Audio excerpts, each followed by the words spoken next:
The shuttle descended through the violet haze of Aurelian's atmosphere, its hull trembling under the friction of a world both ancient and unknowable. Captain Eli Rain stood in silence by the viewport, watching the planet unfold like a dream, glassy spires reflecting the dying sun, rivers glowing with bioluminescent currents, and air so thin it seemed made for creatures lighter than him. For most humans, this was a place of myth. For Eli, it was the endpoint of a war that had left too many ghosts in his bloodstream. He adjusted the collar of his uniform, dark blue trimmed with the insignia of the Terran Coalition. The symbol had once commanded respect. Here, it drew suspicion. The Aurelians had not forgotten the bombardments, the biochemical plagues, nor the human experiments that mirrored their own cold pragmatism. Peace, if it came, would not come easily. The shuttle docked with a crystalline platform overlooking the capital. Alien guards waited, their armor carved from mirrored scales, faces unreadable under masks that shimmered with internal light. Eli stepped forward, every motion deliberate, the soles of his boots echoing softly against the crystalline floor. He had been chosen not for his diplomacy, but for his biology, a human anomaly, a living bridge between incompatible species. His blood had learned to adapt to alien toxins. His touch could harmonize with energy frequencies that shattered most human nervous systems. But that secret was not something he cared to display. A male attendant approached, tall and thin, robes flowing like molten silver. "Captain Rains of Terra," the attendant said in a voice that hummed with layered tones. "His Imperial Majesty awaits. You will not speak unless addressed. You will not approach the throne unbidden." Eli inclined his head. Understood. His tone was calm, respectful, the voice of a man long used to walking among the wary. The great hall opened before him, vast and radiant, its walls alive with faint crystalline resonance. At the far end, upon a dais of transparent light, sat Emperor Thalrian, a figure both majestic and cold. His skin bore the soft glow of his kind, his eyes deep pools of shifting silver. On his right stood Lord Kedr, commander of the Royal Guard, broad-shouldered, armored, and clearly disapproving of the humans' presence. Beside them, in a reclining stasis cradle, rested a young figure surrounded by faint energy threads, the Princess, Virilyn. Her stillness was unsettling. Even from this distance, Eli sensed something fragile in her aura, as if her life itself flickered between dimensions. Thalrian's gaze fixed on Eli. "Human," he said, the word weighted with centuries of resentment. "Your kind seeks peace after bathing the stars in fire. Why should we trust your hand now?" Eli met his eyes without defiance. "Because I'm not here to demand trust," he said evenly. "I'm here to earn it." A ripple of murmurs passed through the chamber. Kedr stepped forward, hand resting on the hilt of his plasma blade. Bold words for a creature whose species once poisoned our oceans. Eli didn't flinch. "And lost half its own children doing it," he replied. "War made monsters of both of us." The Emperor raised a hand. Silence fell again, heavy and brittle. He studied Eli for a long moment before speaking. "Perhaps there is merit in understanding a monster who regrets its creation." The negotiations began, cautious, formal, filled with the brittle dance of diplomacy. Words were exchanged like weapons, each side testing the other's patience and pride. Eli spoke when allowed, explaining the coalition's new mission of restoration, offering medical aid, technology, and trade. The Emperor listened, but gave nothing away. Then the light in the chamber shifted. A pulse of energy flared from the wall, a sharp vibration that cracked through the air like glass shattering. Guards shouted. Eli turned instinctively as a small drone burst through the ceiling, its casing dark with the insignia of a rogue Aurelian faction. There was no time to think. The drone fired a shard of compressed plasma, a silent streak of blue fire, and before anyone could react, it struck the stasis cradle. The explosion was brief but violent, hurling shards of crystal into the air. Eli moved before reason could catch up. He dove through the shockwave, glass slicing across his arms, the smell of burning air in his lungs. When the light cleared, he found himself kneeling on the polished floor, the princess cradled in his arms. Her skin had lost its glow. Her breathing was shallow, barely visible. The energy around her chest flickered erratically, as if life itself was trying to retreat. The guards surrounded him instantly. Plasma blades hissed near his throat. Ketter's voice was a low snarl. "You dare touch the royal blood?" "She's dying," Eli said through clenched teeth. "Let me help her." "Release her, human," one of the guards barked, stepping closer. But Eli didn't move. His mind had already shifted into the cold precision of a combat medic. His fingers pressed lightly against the princess's neck, no pulse. Her veins glowed faintly with the residue of the toxin. The weapon had been crafted to kill Aurelians from within, collapsing their crystalline neural lattice. He looked up at the Emperor, who stood frozen between fury and despair. "Your medics won't be fast enough," Eli said quietly. "I've seen this toxin before. I can stabilize her, but I need permission." Thaurian's face was unreadable. "And what if you finish what the assassin began?" Eli met his gaze steadily. "Then you'll have your vengeance." The silence stretched, suffocating. Finally, the Emperor gave a slow nod. Eli pressed his bare hand against the princess's chest. Her skin was cold, smooth as glass. His body responded before his thoughts did, the faint hum beneath his skin growing louder, resonating with her energy patterns. He felt the toxin's frequency, chaotic and lethal, and instinctively countered it with his own pulse. A faint shimmer passed between them, a glow that neither human nor Aurelian could define. The guard stepped back, murmuring in alarm. The Emperor's eyes widened slightly. Then, as suddenly as it began, the glow faded. The princess remained still, her breathing shallow. Eli's hand trembled. For the first time in years, he felt something deep within him stir, not the cold duty of a soldier, but something warmer, older. He exhaled slowly and looked up at the Emperor. "It's not enough," he said softly. "But she's not gone yet." The Emperor's voice was low, uncertain. "What are you doing to her, human?" Eli looked down at his hand, faintly illuminated by residual energy. "I'm trying to remind her body how to live." The chamber was silent except for the rhythmic hum of alien machinery and the faint whisper of her breath. Outside, the world of Aurelian shimmered with unspoken judgment, but inside, in that fragile space between life and death, one human dared to bridge the void. And though no one yet understood it, the moment Eli Rains touched her, history had already begun to change. The air in the chamber hung heavy, charged with the residue of violence and disbelief. Eli's pulse thudded in his ears as the Aurelian guards surrounded him, weapons drawn, their mirrored armor reflecting the flicker of dying light. The princess lay limp against his chest, her skin dim and colorless, as though the life within her had retreated into silence. Every instinct pulled him to let go, to back away before they cut him down. But his training, his very humanity, refused to surrender a life he could still feel flickering. "Step away," Lord Ketter ordered, his voice sharp enough to slice through the tension. "Your contamination could end her completely." Eli didn't answer. His right hand remained pressed against her chest, fingers steady despite the tremor in his arm. Beneath his touch, faint vibrations pulsed, irregular, failing, but there.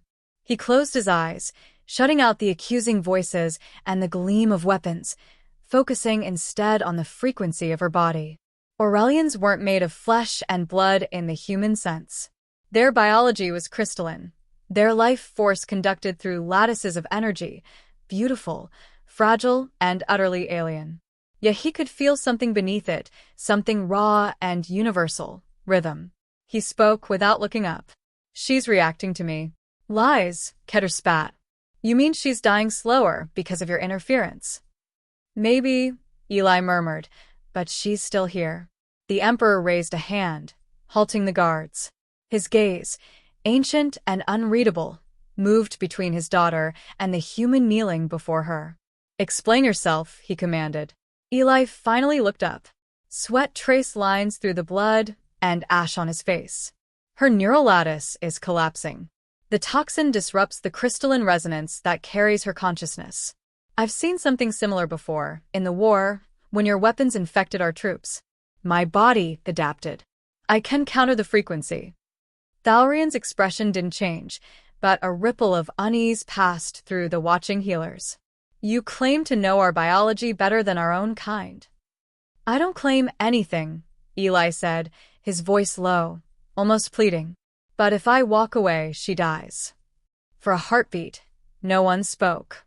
Then, with slow deliberation, the Emperor gave a single nod. Continue. Eli removed his glove. His hand was marked with faint luminescent veins, scars from experiments long past. When his skin touched hers again, the effect was immediate. A flicker of light pulsed beneath the princess's translucent surface, faint but distinct. The energy readings on the healer's instruments spiked. Gasps echoed around the chamber. Eli could feel the resonance aligning. It was like tuning an instrument made of light and thought. He matched her failing rhythm with his own, letting the electromagnetic pulse of his heart sync with hers. Pain knifed through his arm, sharp and electric, but he didn't stop. He could sense her drifting somewhere between consciousness and void, a presence faint as a whisper in deep water. Then movement. Her fingers twitched. The faintest breath escaped her lips. She's stabilizing, one healer murmured in disbelief. Keter stepped closer, weapon still drawn. You'll kill yourself, human. Stop before you infect her mind. Eli didn't answer. His vision blurred, the room wavering in a haze of light. His hand burned where it met her skin. It wasn't just biological resonance. Something deeper was happening. A merging of signals, human and alien energy coalescing in fragile harmony. For the first time, he felt the boundary between them dissolve. Through that connection, images flooded his mind, shards of memory that weren't his. A courtyard under twin suns. Laughter like wind through glass. A voice, musical and curious. Why do humans fear what they don't understand? He gasped, nearly pulling back. But then he heard her heart, a crystalline rhythm strengthening under his touch. The Emperor's voice broke the silence. What are you doing to her? Recalibrating her neural lattice, Eli said hoarsely. Human bioelectric energy carries regenerative potential. My body's adapting to her structure, bridging it. It's working. The healer beside the Emperor whispered, Impossible. No species outside Aurelian can interface with our resonance field. Then what am I? Eli muttered, mostly to himself. The light intensified, filling the chamber with a low hum that vibrated through bone and air. The guards flinched. Keter shielded his eyes. For one breathtaking instant, the princess's entire body shone like molten crystal. Then the light collapsed inward, condensing into a single, steady glow beneath Eli's palm. Her eyes fluttered open. They were not the luminous silver of her kind, but streaked with faint gold, the color of sunlight, the color of human warmth. She looked directly at him, confusion and pain mingling in her expression. Her lips moved, a whisper barely audible. You're not one of us. No, Eli said softly, lowering his hand. But I didn't need to be. She blinked once, as if processing the sound of his voice. Then her head tilted slightly, her breathing evening out. The monitors around them displayed impossible data, hybrid frequencies, alien and human intertwined in perfect resonance. Keter's fury broke through his shock. This is abomination. He's altered her very essence. Eli rose unsteadily, swaying as the energy faded from his veins. I saved her life. At what cost? Keter hissed. What if she's no longer truly Aurelian? The Emperor stood motionless, watching his daughter's chest rise and fall. He approached slowly, ignoring the whispers around him. When he reached Eli, he spoke with quiet, restrained weight. You have done what none of my people could. And yet, I fear you have done something far greater, or far worse. Eli's voice was faint. I didn't plan this. It's resonance. Some kind of cross-species synchrony. Maybe our biologies aren't as different as we believed. Thalrian studied him, eyes narrowing. You speak of harmony, but harmony often demands sacrifice. Eli didn't respond. His hand trembled, the glow beneath his skin dimmed. The exhaustion hit him like gravity returning after flight. The healers hurried to the princess's side, scanning her vitals. She was alive, stable, though her crystalline veins now pulsed with alternating light, silver and gold intertwined. Her father's gaze lingered on that strange union before turning back to Eli. "What are you, Captain Rains?" the Emperor asked, his voice barely above a whisper. Eli met his eyes, pale and tired. "Human," he said simply. "Just human." Thalrian said nothing, but in his silence lay the weight of a revelation neither of them yet understood. Then Eli's knees buckled. He caught himself against the stasis cradle, breath ragged, skin feverish and glowing faintly where it had touched hers. The resonance had drained him, but more than that, it had changed him. He could feel it in his blood, humming like a foreign song.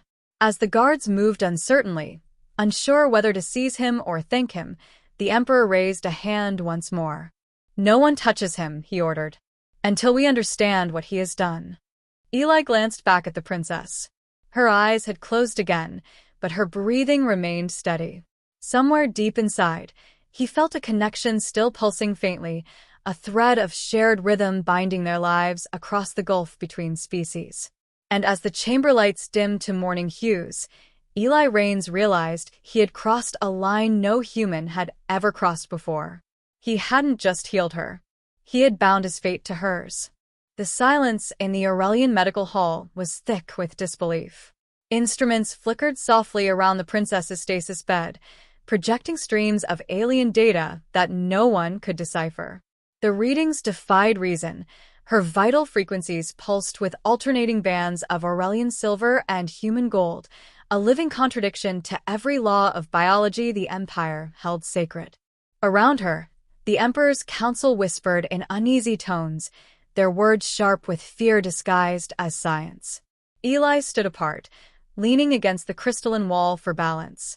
The light from the room refracted across his face, revealing veins that shimmered faintly beneath his skin. He felt the change inside him. Every heartbeat resonated with a strange vibration, as though his blood had been tuned to an alien key. He didn't tell them that he could still feel her pulse echoing faintly in his mind, a rhythm that wasn't entirely his. Lord Kedr's voice broke the tense quiet. "He is a danger, Majesty. Whatever he has done to her, it has infected him as well. Look at him. He glows like one of us, and that should not be possible." The Emperor's gaze shifted toward Eli, unreadable. "And yet my daughter breathes," he said evenly. "Would you rather she did not?" Kedr's jaw tightened, but he said nothing more. The Emperor turned back to the High Physician, Rental, who stood beside a console, his long fingers moving rapidly through streams of holographic data. The human's touch created a hybrid resonance field, Rental reported, his tone controlled but strained. "It is neither fully Aurelian nor Terran. The energies are balanced for now, but unstable. The slightest disruption could cause cellular collapse in either host." Eli lifted his head. "You're saying we're linked?" Rental nodded reluctantly. "Yes. Severing the connection could kill both of you." The words landed like a weight in the room. Kedr's hand went instinctively to his weapon, but the Emperor raised a hand to stop him. "No harm will come to him," Thalrian said quietly. "Not until we understand this bond." Eli managed a tired smile. "Appreciated, Your Majesty. Though I'd prefer not to die for a misunderstanding." The Emperor's expression softened slightly, though it held no warmth. "You may already be dying for something far greater." Eli looked away. He didn't want to admit that he felt it, the slow, draining pull that came from the connection. Every time the princess stirred, a faint glow flared along his arm. His body was adapting again, shifting at the molecular level to sustain her life. The process left him weaker each hour. Rental approached, his scientific curiosity overcoming his caution. "Your physiology is extraordinary," he murmured. "You claim no genetic modification?" Eli hesitated. "I was part of a survival program during the war. They used alien toxins to harden our cells against foreign environments. I didn't know it left me like this." Kedr snorted. a weapon pretending to be a healer. Eli met his eyes, weary but unflinching. Maybe, but weapons don't usually save lives. The Emperor stepped forward. Enough. Whatever has passed, his actions speak louder than his blood. His voice dropped lower. But we must know what price this miracle demands. Hours passed in uneasy study. The alien healers examined both Eli and the princess, mapping their intertwined energies. Every attempt to isolate their frequencies failed. The connection wasn't chemical, it was something older, deeper, like two instruments permanently tuned to the same note. When night fell over Aurelian's twin moons, the Emperor dismissed his council, leaving only Kedr and Eli in the silent chamber. The princess slept within the stasis field, her light dim but steady. Kedr broke the silence first. Do you feel it? Eli turned. What? The fear, Kedr said. Our people see you as a symbol of everything they despise and everything they cannot explain. They will not let this stand. If your bond with her threatens the order of our world, they will destroy you both. Eli exhaled slowly. Then I'll leave. I never wanted to stay. You can't, Kedr said. The moment you step beyond these walls, the resonance may break. She would die. The realization hit Eli like cold metal. He looked at the sleeping figure on the dais, her face serene, unaware that his heartbeat now kept hers alive. So, I'm her life support, he murmured. Kedr's expression softened for the first time. Or her curse. Before Eli could answer, the door opened and the Emperor entered, robes trailing faint light. He regarded them both, then moved to stand beside the stasis cradle. For a long moment he said nothing.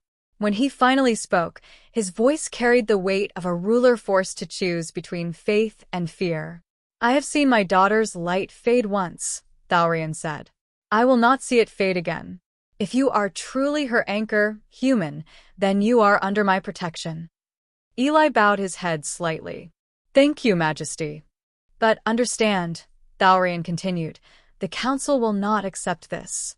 They will call it contamination. They will demand proof that your touch is not possession. And if they cannot be convinced, his gaze hardened, they will seek to destroy what they do not understand. Eli straightened, his voice calm despite the fatigue dragging at him. Then let me help you prove it. Study me. Study us. If this bond means something, if it shows that our species can coexist, then maybe it's not a curse at all. Rintal, who had re-entered quietly, nodded in cautious agreement. There is potential, he admitted. If we can replicate the harmonics safely, it could open a new era of biosymbiosis. But the energy demands on the human body are catastrophic. Eli smiled faintly. I've been called resilient. As if in answer, the princess stirred, her light pulsing in rhythm with his words. The monitors flared softly. Thalrian's eyes widened. She responds to your voice. Eli stepped closer, lowering his tone instinctively. Virilyn, he whispered. Can you hear me? Her eyelids fluttered. A faint shimmer crossed her lips, a fragile smile half-formed. The stars, she breathed weakly. They sound like you. Then she fell back into quiet stillness. The Emperor stood frozen, awe and dread battling in his eyes. This is beyond medicine, he murmured. This is unity. Kedr looked away. Or blasphemy. Eli said nothing. The truth was both. He could feel her heartbeat now, every pulse drawing something from him. But within that exhaustion lay a strange peace, an understanding that for the first time, two worlds had truly touched. Rintal closed his instruments, his tone solemn. Her survival is now tied to you. The resonance is self-sustaining, but if either body weakens, both will fail. I suggest immediate isolation and continuous monitoring. Eli gave a slow nod. Then I'll stay by her side. The Emperor met his gaze. You understand what that means. You may never see your world again. Eli looked at the faint glow of her resting form and then back to the alien ruler. I didn't save her to leave her. The Emperor studied him for a long moment, then inclined his head with a strange mixture of respect and sorrow. Then may the stars guard you both, Captain Rains. As the chamber dimmed to twilight and the Aurelian guards sealed the doors, Eli stood alone beside the sleeping princess. The faint hum between their bodies was steady now, binding them in luminous symmetry. Yet beneath the calm surface, he felt something new stirring, a deep, inexorable pull, as though The council chamber trembled with argument, voices rising like clashing storms beneath the vaulted crystal ceiling. Holographic projections of the princess's readings shimmered in the air, lines of gold and silver light, intertwining in delicate spirals. To the Aurelian elders, it was not a miracle, but an abomination. A human pulse beating within royal blood was a threat to everything their empire believed immutable. The human has contaminated her essence, one elder declared, his voice sharp as breaking glass. He carries alien corruption in his veins. End him, and her purity may yet be restored. Emperor Thalrian sat in silence on his throne, his gaze fixed on the hovering data. The lines pulsed in rhythm, steady and alive. And if ending him ends her? He asked quietly. No one answered. Across the palace, Eli sat by the princess's bedside, exhaustion carving deep lines into his face. He had stopped feeling truly human days ago. The faint light beneath his skin had grown stronger, veins now traced with aureate luminescence. Every breath he took drew a faint echo from her chest. Every flutter of her heartbeat resonated against his ribs. Their lives had merged into one rhythm, inseparable. He brushed a hand across his brow, feeling the low hum of her presence even through his weariness. When she stirred, he felt it before he saw it, a flicker of warmth, a spark along the invisible thread between them. Her eyes opened slowly, glowing with that strange blend of silver and gold. You're still here, she whispered. Eli smiled faintly. I told you I would be. Her gaze softened, but there was sorrow behind it. They fear what you are. My father is torn between saving me and saving his empire. I know, he said. And I can feel it too. Every time they speak against us, the bond wavers. Your body responds to your people's fear. She reached out, fingers trembling as they touched his hand. The connection flared, warmth surging through them both. Then don't let go, she said. Before Eli could answer, the doors burst open. Lord Kedar entered, armor gleaming, his expression hard with conflict. Behind him, 2 guards stood tense but hesitant. The council has reached a decision, Kedar said. His voice was steady, but his eyes betrayed reluctance. They've voted to sever the bond. The process will not be gentle. Eli rose slowly. You mean execution? Kedar didn't deny it. They believe it's the only way to preserve the royal line. They think your presence weakens her spirit. And what do you believe? Eli asked. Kedar hesitated. I believe I saw you bring her back when even our gods turned away. But belief doesn't save a man from politics. The princess's voice broke through, fragile yet defiant. Kedar, if they kill him, they kill me. Kedar turned away, his jaw tight. The council refuses to accept that truth. The emperor appeared behind him then, robes flowing like molten light. His face was drawn, his composure cracking under the weight of choice. Eli reigns, he said quietly. You have given my daughter life, but in doing so, you have bound her fate to a fragile body that cannot sustain the resonance forever. Eli met his gaze. I know. The link drains me.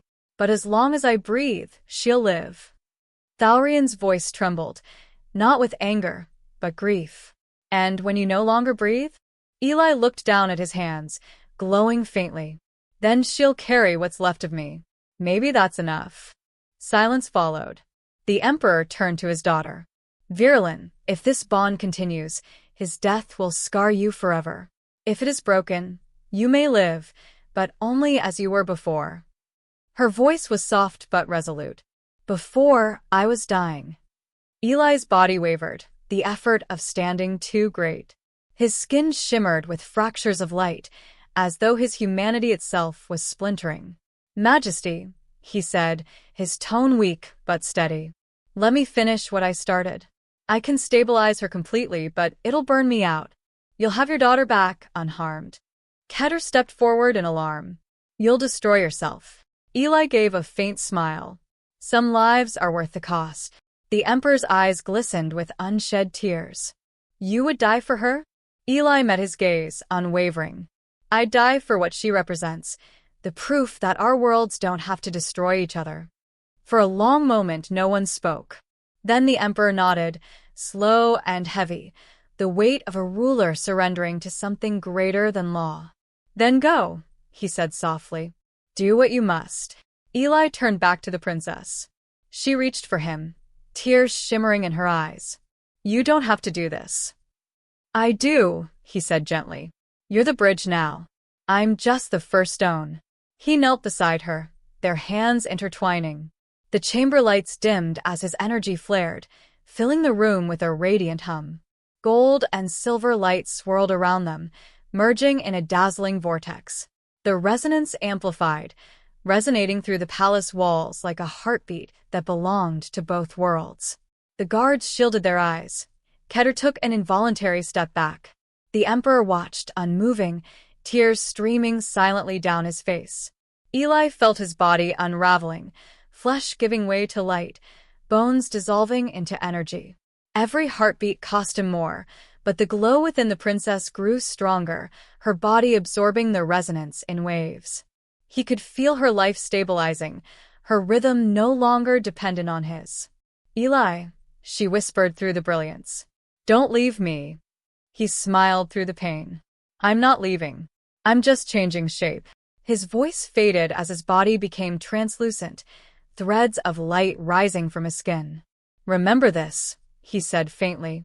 Humanity isn't weakness. It's the will to reach across the void. Then, with one final surge of brilliance, his form shattered into pure luminescence that cascaded through the chamber like falling stars. When the light faded, only silence remained. The princess lay breathing, her skin aglow with steady silver and gold, while the Emperor knelt beside the space where Eli had been, his hand trembling against the faint warmth left in the air. Outside, the storm of voices in the council fell still as the palace itself began to hum, a deep, resonant tone spreading through the city's crystal foundations. Everywhere, Aurelians looked up as the walls shimmered with soft golden veins, pulsing in rhythm with the human heart that was no longer there but somehow still present. The Emperor rose slowly, looking to Kedar. He's gone, he said quietly, but his light remains. Kedar bowed his head. What will we tell the people?